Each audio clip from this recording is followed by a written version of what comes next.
अस्सलाम वालेकुम, मैं हूं ताहा और आप देख रहे हैं वीकेंड पॉज। आज आप लोगों के लिए लेके आया हूं मैं complete information of raw Alexander parrot. अस्सलाम वालेकुम, मैं हूं अर्शमान और आप देख रहे हैं वीकेंड पॉज। आज हमारे साथ मौजूद है ताहा द बर्ड एक्सपर्ट। अच्छा ताहा भाई, आज हमारे साथ कौन सा बर्ड मौजूद है? आज जिस बर्ड की डिटेल मैं आपको दे रहा हूँ उसका बेसिकली कराची के अंदर या पूरे पाकिस्तान के अंदर इसको पहाड़ी के नाम से जाना जाता है, लेकिन इसका एक्चुअल नाम है रॉ अलेक्जेंडर। अच्छा ताहा भाई, ये ब्रीड जो है वो कहाँ की मतलब है? ये बेसिकली यूरोपियन कंट्रीज़ में भी पाई जाती है, इसके अलावा लोकल इंडिया और पाकिस्तान के अंदर भी पाई जाती है। इसमें और रिंग नेक में काफ़ी ज़्यादा जो है वो यूनिक चीज़ ये है कि साइज़ के हिसाब से इनमें फ़र्क है। अच्छा, मुझे ये ज़रा बताइएगा कि रिंग नेक जो अमूमन हम मिट्टू इसको कहते हैं, लोग अमूमन घरों में बोलते हैं कि मिट्टू होता है और ये है पहाड़ी, तो सिर्फ मेरे ख्याल से ये रेड शेड का फ़र्क है या और भी कोई डिफरेंस इन दोनों में? देखिए, इसमें आपको साइज़ जो है बहुत ज़्यादा ह्यूज मिलता है। इसके अंदर दो कैटेगरीज होती है, एक रॉ कश्मीरी होता है और एक रॉ जंबो साइज़ पहाड़ी होता है। ये साइज़ के हिसाब से जाना जाता है। इनमें जो फ़र्क आप देख रहे हैं कि आप ये देखें कि रेड शेड आता है पहाड़ी के अंदर, ये लोकल पाकिस्तानी तोते के अंदर नहीं आता है, ये लोकल रिंग नेक के अंदर नहीं आता है। और इसका साइज़ बहुत ज़्यादा जंबो आता है, जंबो होता है, जैसे कि आप देख सकते हैं इसका हेड देख सकते हैं बहुत ज़्यादा जंबो है as compare to ring neck. तो ये मैक्सिमम क्या इनका साइज़ जाता है? ये तकरीबन 20 इंच तक जाते हैं। 20 इंच? ज़बरदस्त, 20 इंच। अच्छा मुझे ताबा ये बताइएगा, ये जो टब में आपने चिक्स अलग रखे हुए हैं, बाहर अलग हैं और केजेस में अलग हैं, तो इनकी क्या एजेस हैं? देखिए, सब अलग अलग एजेस के हैं, जिनमें आप ये वाला बर्ड देख सकते हैं, ये तकरीबन 1.5 ईयर्स का है, वो 1.5 मंथ्स का है। इसके अलावा जो है आप इस तरफ जाएं तो ये तकरीबन ऑलमोस्ट 2 मंथ्स के होने वाले हैं। यहाँ जो आप देख रहे हैं ये तकरीबन सेल्फ के हैं, ये तकरीबन 3.5 महीने के हैं। ये अलग अलग वैराइटीज़ हैं इसके अंदर। तो ये मेरे इस वक्त हाथ में है, ये 1.5 महीने का बच्चा है। जी, ये 1.5 तो महीने। देख सकते हैं आप लोग, क्या नाम है, ये 1.5 महीने का बच्चा है और कितना एक्टिव है और कितना हेल्दी है। अच्छा ताहा भाई, इनको फीड का ये भी खुद फीड लेते हैं या आप इनको फीड कराते हैं? देखिए, पहाड़ी के अंदर भी यूजली ये होता है कि तकरीबन 2 से 2.5 महीने के अंदर ही सेल्फ पे होते हैं, तो आप इसको डे 1 से लेकर 2 से 2.5 महीने तक फीड करवाते हैं, उसके बाद ये सेल्फ पे होते हैं। स्टार्टिंग में 1 महीने के बाद जो है तकरीबन ये 45 ml फीड लेते हैं और इसके बाद जो है वो आहिस्ता आहिस्ता सेल्फ पे आते हैं, तो थोड़ा थोड़ा करके फीड की क्वान्टिटी इस पर कम की जाती है। अच्छा, अभी आप जो इनको फीड दे रहे हैं तो इनको किस एज में आगे सेल्फ फीड पे आ जाते हैं? ये ऑलमोस्ट डिपेंड करता है कि आप उसको सेल्फ पे किस तरह लेके आते हैं। Basically 3 time in a day feed 1.5 year का चिक जो है वो लेता है। इसके बाद जो है आहिस्ता आहिस्ता वही जो है, अगर आप उसको वो करते हैं सेल्फ पे लेके आते हैं तो उसको 2 टाइम फीड पे ले आते हैं, फिर आखिर में 1 टाइम फीड पे ले आते हैं। इस तरह थोड़ा थोड़ा करके इनकी फीड की जो क्वांटिटी है वो कम होती रहती है और आप उसको कॉर्न डालते हैं या वेजिटेबल्स डालते हैं, वो खाना शुरू कर देते हैं। प्रॉपर तरीके से जब फीड पे आते हैं तो आपको ऐसे पता लगना शुरू हो जाता है कि आपने अगर कोई वेजिटेबल डाली है, पहले तो उसका होता है कि कुतरते रहते हैं, अगर वो कुतरने के अलावा अगर वो चीज़ को खाना शुरू करते हैं तो वो प्रॉपर तरीके से फीड पे आ गए, सेल्फ पे आ गए। ठीक है। अच्छा, अब मैंने आप ये देखा है कि आपने इसमें ये क्या है, ये क्या चीज़ है इसमें आपने डाला है चिक्स के लिए, और जो बड़े वाले जो हैं उनके लिए आपने केजेस में रखा हुआ है, तो ये इसमें क्यों रखे हैं? देखिए, ये इसका भी सिनेरियो यही है कि ये वुडन पैलेट्स हैं। ये वुडन पैलेट्स हैं, ये जो है बीट को या स्मेल को अब्जॉर्ब करते हैं। इससे आप देख सकते हैं कि इधर इस कमरे के अंदर स्मेल नहीं है। तो ये ब्रीडिंग पैलेट जो है ज़रूरी होते हैं, हेल्दी भी होते हैं। दूसरा, बुरादे पे लोग पालते हैं, बुरादे के अंदर गैसेस पैदा होती हैं, सारे मामलात होते हैं, तो बहुत कॉम्प्लिकेशंस आती हैं, उससे बर्ड बीमार होता है, सारी चीज़ें होती हैं। लेकिन ये वुडन पैलेट जो है वो मैं शुरू से यही यूज़ करता हूँ। अच्छा ताहा भाई, मुझे इलाज बताइएगा, ये आपने टब में और ये बाहर और केजेस में ये रखे हुए हैं, ये सेल के लिए हैं?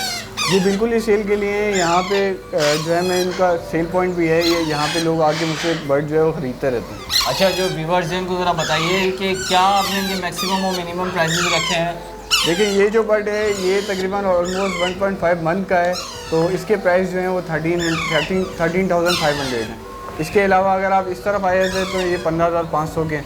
बाकी अगर सेल्फ के कोई लेना चाहे तो 19,500 रुपये के, इस तरह की कैटेगरी। लेकिन आप क्या समझते हैं, जिनको एज अ पेट रखना है और उनको अच्छा टीम करना है, तो वो किस एज के बर्ड को ज़रा क्या लें?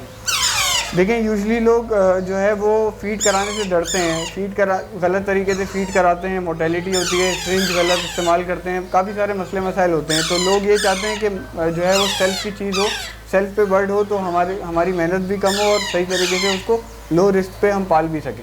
तो लोगों की जो प्रेफरेंस होती है वो सेल्फ की होती है। अच्छा ताबा मुझे ये बताइएगा, जो ये आप बेबीज़ हैं, अब मैं एक एग्जांपल दूंगा अपने ऊपर ही कि मैं इसको फीड करा रहा हूँ और मैंने इसको फीड कराया और फीड कराने के बाद जब मैंने सिरिंज निकाली है तो उन्होंने जो फीड मैंने कराई है वो वापसी रिटर्न आ गई, तो इसकी क्या वजूहत होती हैं?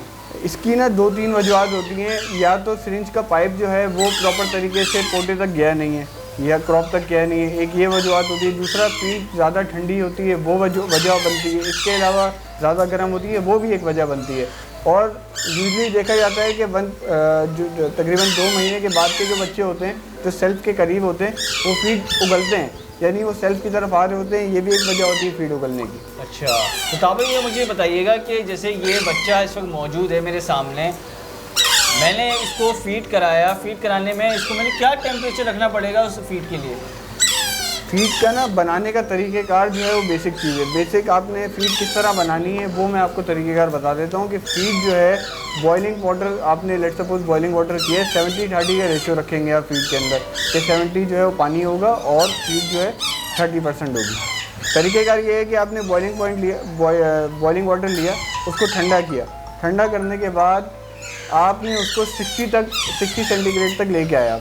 जब आप 60 सेंटीग्रेड तक उसको लेके आएंगे उसके बाद आपने फीड उसके अंदर डालनी है और 60 सेंटीग्रेड टू 40 सेंटीग्रेड तक फीड को हिलाना है ताकि वो अच्छी तरीके से मिक्स हो जाए। अगर आप 60 से पहले यानी बॉइलिंग वाटर के बाद ही फ़ौरन ही आप फीड डाल देंगे तो जो भी फीड के अंदर इंग्रेडिएंट्स हैं वो सारे जल जाएंगे, यानी वो सिर्फ आप सिंपल ऐसा है कि पानी एक्सेप्ट करवा रहे हैं और कुछ भी नहीं है। अच्छा उसके बाद में ताहा भाई ये लाजमी ज़रूर बताइएगा, क्योंकि लोग अक्सर मुझे मैसेज करके पूछेंगे, ताहा भाई से ये ज़रूर पूछिएगा कि जो बर्ड है हमारा, उनके पहाड़ी तोतों के ब्रीडिंग सीज़न कौन सा है?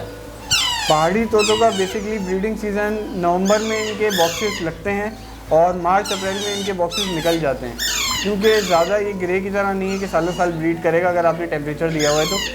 इनके नवंबर में बॉक्सेस लगते हैं और मार्च अप्रैल में निकल जाते हैं, तो तकरीबन 4 से 5 महीने का डिफरेंस होता है जिसके अंदर ये ब्रीड करते हैं और 3 क्लच देते हैं, 2 क्लच देते हैं, उसके बाद आपको बॉक्सेस निकालने होते हैं। अच्छा अभी जिस तरह की गर्मी हो रही है कराची में हमारे, तो क्या इनके लिए लाजमी है कि मैं इनको शावर करूं ताकि ये कूल डाउन रहे, इस तरह के लाजमी है कुछ? देखें अभी अगर आपने टेम्परेचर इनको सही दिया हुआ है, ऑलमोस्ट 28 to 30 दिया हुआ है, तो इसकी ऐसी सजेस्ट कोई ज़रूरत नहीं, क्योंकि बच्चे हैं, इन पे जो है वो वायरस अटैक कर सकता है, इनको नज़ला हो सकता है, इनको जो है फीवर हो सकता है। तो ये चीज़ें अप्लाई बड़े तोतों के अंदर होती हैं और वो भी उस जगह होती हैं जहाँ टेम्परेचर कंट्रोल है। कहने का मकसद ये है कि आपने सख्त लू के अंदर जो है बर्ड को स्ट्रेस से नहला दिया तो लाजमी बात है वो डिहाइड्रेट हो जाएगा या उसको गर्मी सर्दी लग जाएगी।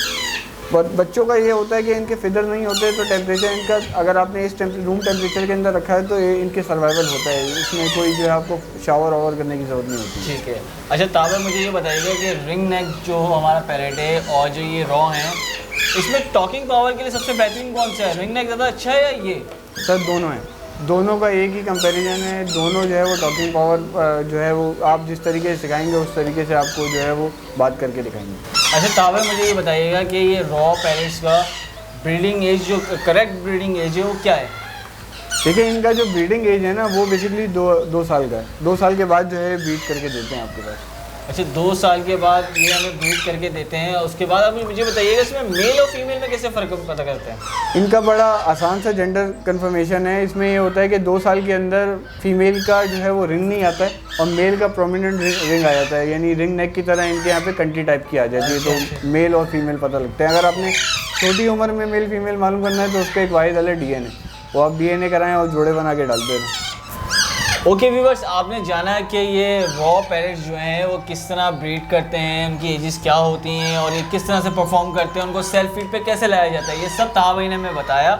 और मज़ीद अगर आपके पास कुछ सवालात हैं बर्ड्स के हवाले से तो यहाँ नीचे नंबर आ रहा है ताहा भाई का, आप उनको डायरेक्ट कॉल करके पता कर सकते हैं और अगर आपको परचेज़ करना है तो भी आप रब्ता कर सकते हैं। तो इजाज़त दिए नेक्स्ट वीडियो तक के लिए, तब तक के लिए अल्लाह हाफिज़।